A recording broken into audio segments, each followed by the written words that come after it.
Hello, I'm Takoij and welcome to the video. Today, I will be covering a short but interesting topic. How the lunatic cultist serves as a gatekeeper for the endgame period of Terraria.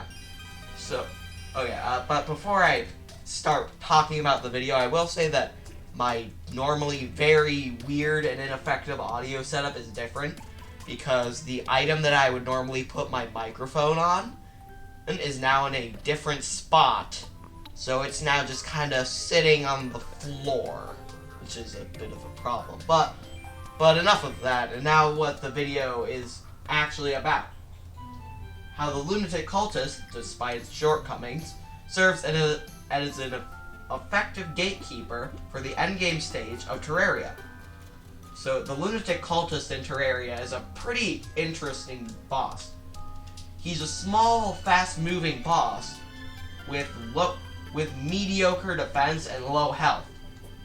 His main longevity and the main gimmick of the boss is that he does like a weird attack where he goes into like 3 to 8 cultists depending on how much you failed the attack, and if you hit the correct one, he will do nothing. You basically just get some free hits.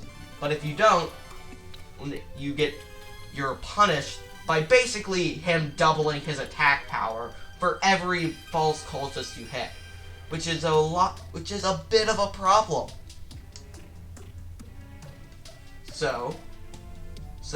But that's not what I'm going to talk about. Today, I'm going to talk about how the lunatic cultist, you know that guy you fight in the dungeon entrance that's not Skeletron, it serves as an effective gatekeeper for the endgame stage of Terraria.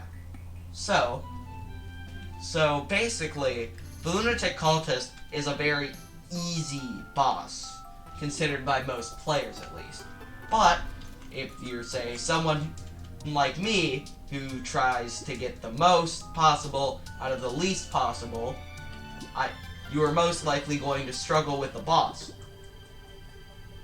Which is probably both due to me being really bad at fighting it, but also because the lunatic cultist heavily punishes the player for not being prepared for it, and by extension, what it will cause.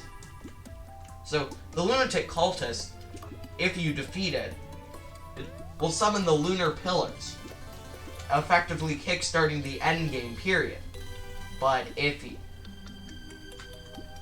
and to defeat him, you need the gear that you would use for the endgame period. So, yeah.